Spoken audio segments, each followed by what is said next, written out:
tonight and tomorrow night, we here at NBC 15 News will be taking you beyond the podium, getting to know the two congressional candidates for the newly formed District 2. We have questions, and if you do as well, you can leave a comment on our Facebook page, and we will try to get to them. Joining us on set today is Democratic candidate Shomari Figures. We will speak to him soon, but first, NBC 15's Aubrey Spears joins us with our top headlines. Aubrey? Yes, the National Shrimp Fest was held in Gulf Shores last week, but it's gaining some controversy. A third party tested 5 of the vendors' shrimp and found 4 out of the 5 were imported, farm-raised shrimp. The Shrimp Fest vendor contract states that all shrimp must be domestic. Anyone caught with imported shrimp could face fines, and repeat offenders can be removed from the festival. But since the third party did not reveal the vendors with imported seafood, they will likely not face consequences. The site of a former chemical processing plant in Mobile is being cleaned up. An estimated $95 million will be spent to remediate the former Kerr-McGee site on Rangeline Road. Greenfield Environmental Multi-State Trust says it's working with the state to permanently cover and cap 56 acres of radioactive iron oxide waste at the 714-acre site and put the site back into safe and productive use. It's seeking tax breaks from the city, county, and state. Cleanup is expected to take 2 to 3 years. Fake online reviews are now banned, and those who knowingly break the rule can be fined. According to the Federal Trade Commission chair, the rule will protect Americans from wasting their time and money and helps prevent honest companies from losing business. The rule specifically bans reviews by people who misrepresent their experience or are generated from artificial intelligence. Businesses are not allowed to make or sell reviews, buy fake reviews, or use unfounded threats. CNBC reports student loan borrowers under the SAVE plan can hold off making payments for at least 6 months. According to the news outlet, that impacts about 8 million borrowers who will be put in an interest-free general forbearance. The Department of Education says the SAVE plan is an income-driven repayment plan that can lower payments for many borrowers. This comes as the Biden administration is in a legal battle with some Republican attorney generals who say the president is trying to go around the Supreme Court's decision to block a student cancellation plan. For the latest updates on this story and more, download our NBC 15 News app and sign up for push alerts for breaking news on the go. It's free. Just scan the QR code on your screen to get started. Aubrey, thank you. Well, as we mentioned at the top of our newscast, we are featuring 2 candidates for the District 2 congressional seat today and tomorrow. District 2 was created in the 2020 redistricting following the census. It resulted in a federal lawsuit that was eventually settled when a court chose the new district lines. Alabama's demographics suggest that there should be 2 minority districts rather than the one that previously existed. Now, District 2 was created to give minority voters a chance at a second representative. Now, with the lines redrawn, District 2 has about 49% of black voters. Vying for the congressional seat is Democrat Shomari Figures, who joins us now. Shomari, thank you so much for being on set with us this evening. Thank you for having me. Glad to be here. We're glad to have you here. Now, Shomari, even though you are a Mobile native, there's still some people out there who don't know much about you. So we're going to start with you telling us a little bit about yourself. Yeah, look, Mobile is home. This is where I was born. It's where I was raised. It's where I grew up, educated in public school systems from elementary school over at first at Mary B. Austin, then at Council Traditional School before going over to Phillips Middle School, Phillips Prep, and then on to John L. LaFleur High School, class of 2003 for anyone taking note. But this is the community and the environment that informed me. This is the place that prepared me to go on and have a career, and that career for me took me across federal government. I've had the chance to work in all 3 branches of federal government, clerking on a federal court before going on and working in the White House for President Obama, and then going over to the Department of Justice, where most recently I was Deputy Chief of Staff to the Attorney General, and also had the privilege to spend time in the U.S. Senate as a congressional staffer. So kind of learning how federal government works and learning how we can best leverage it for the benefit and betterment of what is now this new District 2. And I've heard you speak a lot about health care in District 2. That's a really important topic. We're losing access to health care in that district. I've seen some reports where parts of that section of Alabama has the lowest life expectancy in the country. So what can you do? What can Congress do to improve access to health care to better the lives of people there? Look, I think off the bat, there are 2 things that we need to try to do. Since we've been in this race, there are 13 counties in this race, in this new district. Mobile and Montgomery being the two largest. So if you kind of sit them to the side because they have multiple hospitals, that sort of thing, there are 11 counties left. 2 already didn't have hospitals. That leaves you 9. Just in the last 11 months since we've been in this race, 4 of those counties have lost hospitals. And so healthcare access in this district is something that looks a little bit different than just the general health insurance conversation. It's literally having access to be able to go to a hospital. It's having access to specialists such as a pediatrician, which half the counties in this district do not have.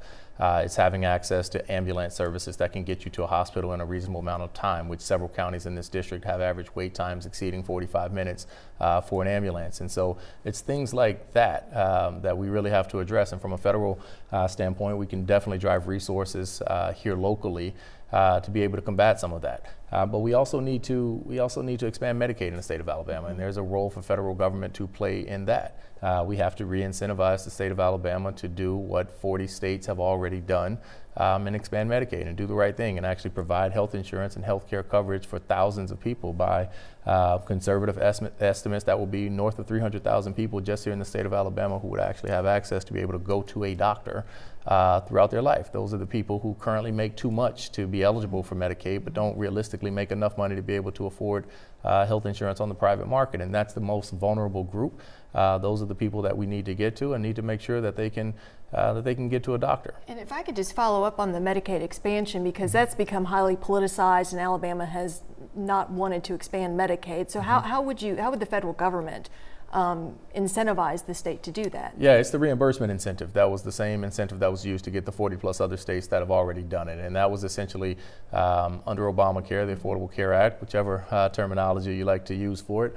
Medicaid expansion became an option, and the federal government under that act was obligated to repay for those states that elected to expand Medicaid. They would repay the full cost of that expansion for the first several years of the state being part of that program. And that was enough to incentivize 40 some odd states to do it.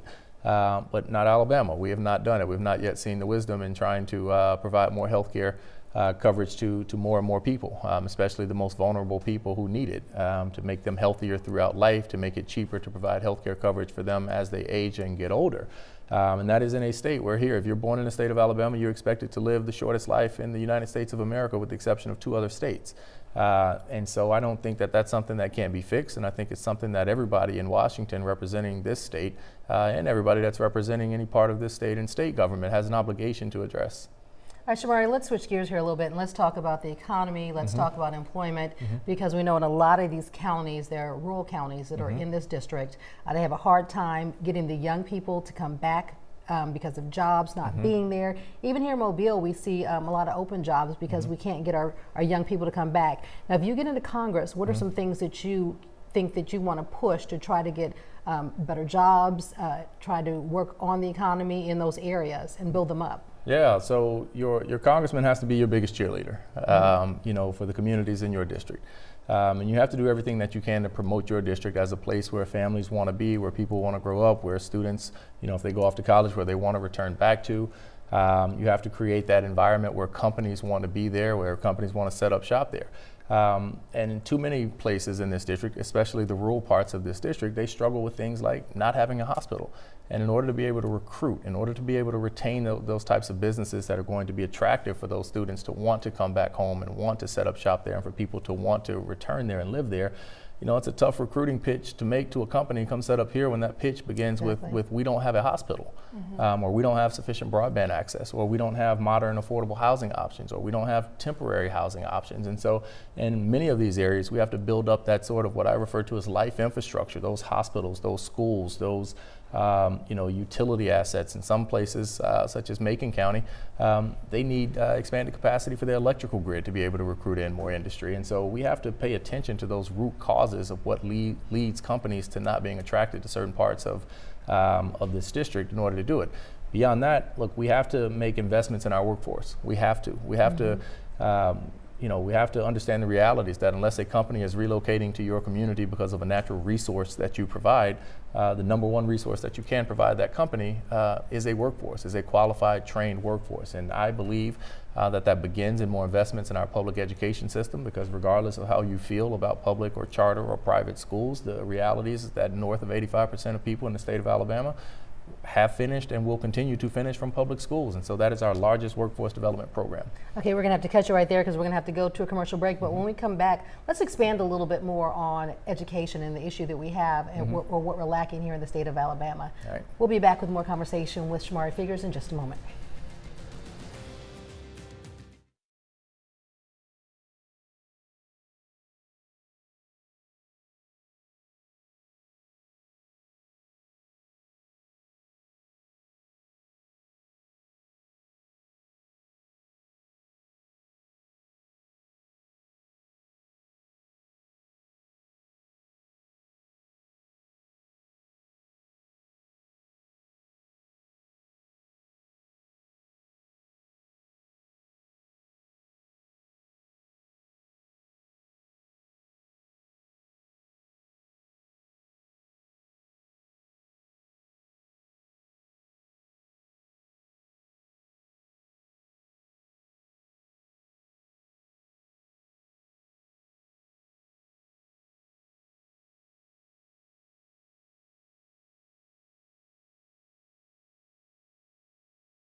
We're back with our Beyond the Podium segment. Joining us on set is Democratic candidate for the District 2 congressional seat, Shomari Figures.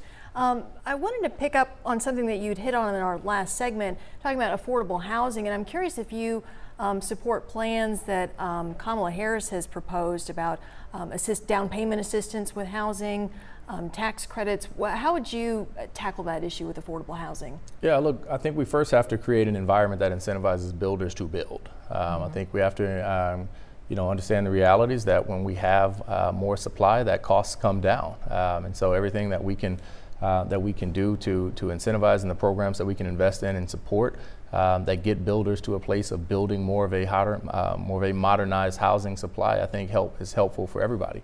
Beyond that, we know that there are impediments that particularly impact certain communities, people of certain socioeconomic backgrounds, people of certain racial groups, people of certain employment groups, where there are impediments to being able to get a home, i.e. down payment. So being able to help those people who work multiple jobs, those people who pick up a second job at a Waffle House or a Walmart, home ownership should not be out of reach for them. Home ownership is something that should be attainable for everyone in the district, regardless of what zip code you're in, regardless of what your job is. It's something that we should strive to make sure that we have quality, affordable housing for every demographic to be able to help pull up into that quote-unquote American dream and start building that sort of generational wealth that's tied up into a secure asset like a quality, affordable home.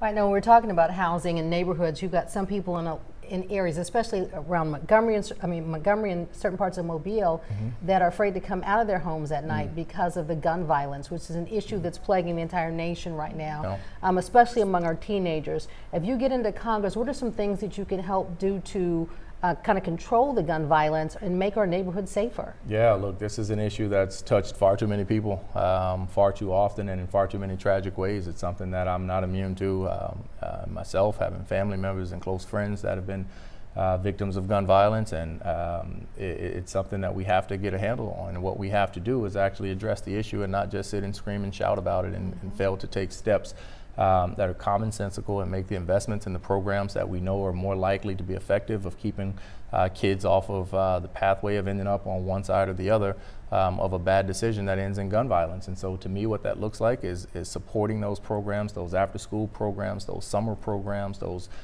park league and recreational programs that keep kids wrapped in a structured environment with positive minded adults that are helping them sort of guide down the pathway of a successful life outcome. But we also have to have gun laws that actually make sense, right? Those common sense gun laws. And this is not a situation where, you know, one side likes to paint the extreme of people wanting to come and take your guns away. This is not that. But nobody should have a gun with a Glock switch on it. There's no legitimate reason for a pistol to be a fully automatic weapon. Those should be common sense things that we could agree on. People should need a permit to carry a concealed weapon in the state of Alabama. That's a common sense thing. That's something that even law enforcement supports here in the state of Alabama and across the country. So we have to get real about the solutions. We can't be fearful of a gun lobby. We can't be fearful of any group. We have to be serious about actually seeking the solutions, because one thing we cannot afford to do is to stay in a regime where we do not take logical, commonsensical actions to keep guns out of the hands of people who shouldn't have them, and to keep modified weapons that are doing nothing other than causing heartache and pain and destruction in communities, keeping them off the street. And that's an obligation that we have, and something that we need to take serious. And there's a federal ban on Glock switches now. State lawmakers are talking about enacting one. Is there any other bipartisan laws that you could see being passed that would have support of both parties? Because this often just becomes a political, as you said, people just screaming at each other, nothing gets done. Yeah, so look, I think, one distinction that we have to be clear about, because we've seen, certain people say, oh, we don't need a state ban on Glock switches because there's a federal ban on Glock switches. Well, guess what? State law enforcement officers are not charged with enforcing federal law. So that literally means in the state of Alabama, a police officer could pull over a car, see a concealed weapon or a weapon being concealed. Even if they see a Glock switches on it, there's nothing they can do about it. There's nothing they can do about it. That permitless carry and that Glock switch ban is something that is just, it makes absolutely no sense. It puts our law enforcement officers' safety at risk. It puts the general well-being of the public at risk, because when people shoot these guns with Glock switches, they aren't able to control these weapons, right? And in almost every last one of these cases, including the most high-profile one that we just recently saw in Birmingham, unfortunately, innocent bystanders get shot and get hurt or get killed. And so we just have to be realistic about it. This should not be a political issue. This should not be something that we have politicians in Montgomery or Washington standing up saying, no, we don't need to ban Glock switches, that it's taking away our rights. Glock switches Glock switches were not invented when the Second Amendment was passed. And so we just have to be serious about seeking solutions. But we have recently in Washington, D.C. seen some bipartisan efforts to address gun violence for the first time recently with the bipartisan Safer Communities Act. And I think there's hope to do it, because I think at the end of the day, people want to live in safe communities and have politicians that do more than just scream about the problem. Yes, they do. Now, we don't really have enough time for another question at this time, because we're down to a couple of seconds left. But when we come back, you hit on something that I really want to talk about with after-school activities and different things for kids like that. So we're going to try to squeeze in as many more questions as we can. Okay. So we'll be back in just a moment.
conversation with Alabama Congressional District 2 Democratic candidate Shomari Figures. We don't have a lot of time. Let's get to this really quick. We touched a little bit on education system, but as I was saying before, we're seeing a decrease in the amount of our young men, especially our African American young men, going and furthering their education in Congress. If you get to Congress, what are some things you can do to help? Look, I think it's supporting those programs that we know can place them on a path of further education, right? So expanding student loan options, expanding those pathways to get to a four-year institution, but also making investments in those programs for those who don't want to pursue a four-year institution, whether it's going to two-year colleges or opening up pathways that we develop partnerships with, coming into our high schools, coming into our two-year college systems that lead people onto solid, good-paying careers that may not be through a classroom, right, but through a trade. And so we have an obligation to motivate and create the environment that's conducive to that for as many people as possible.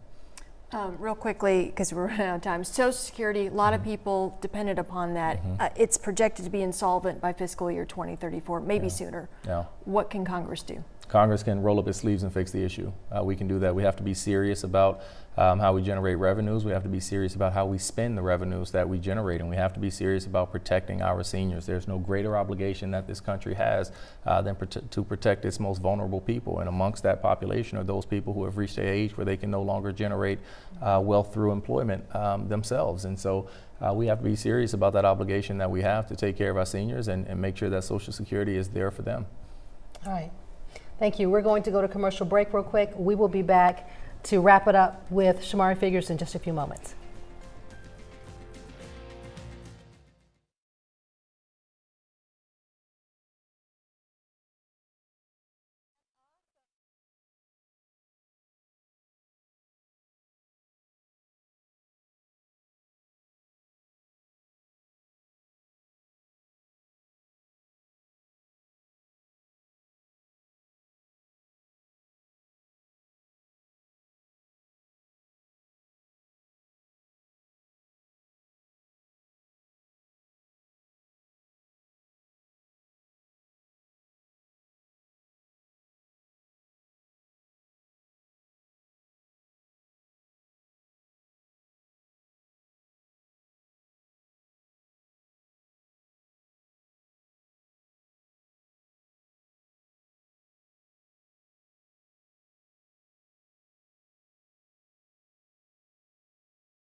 All right, we are back with Shomari Figures. Shomari, just a few seconds left if you want to give people your final pitch on why they should vote for you. Look, thank you for having me here today. But the role of a congressman or a congresswoman is to go to Washington, D.C. and prioritize the local communities, to go to Washington, D.C. and fight to pull back those resources, those federal investments into your district, to create jobs here, to create economic opportunities here, to improve healthcare opportunities here locally. As we've gone around, that's what people want. They want someone who's going to go to Washington and fight for them. fight for them on local issues, issues that matter here at home, issues that matter like getting that bridge built here in Mobile, issues that matter like expanding out our port operations and getting the international port here and other infrastructure investments, not just here in Mobile, but across the district that will have district-wide and regional implications and economic opportunities. That's what we bring to the table. As someone who's experienced in Washington, who understands how to navigate the halls of Congress to do just that, to bring home the resources to improve situations and life outcomes here in the state of Alabama and here at home. All right, Shomari, thank you so much. Tomorrow we'll be talking to the Republican candidate, Caroline Dobson. We appreciate you for sticking around with us and asking the questions. We'll see you tonight at 6.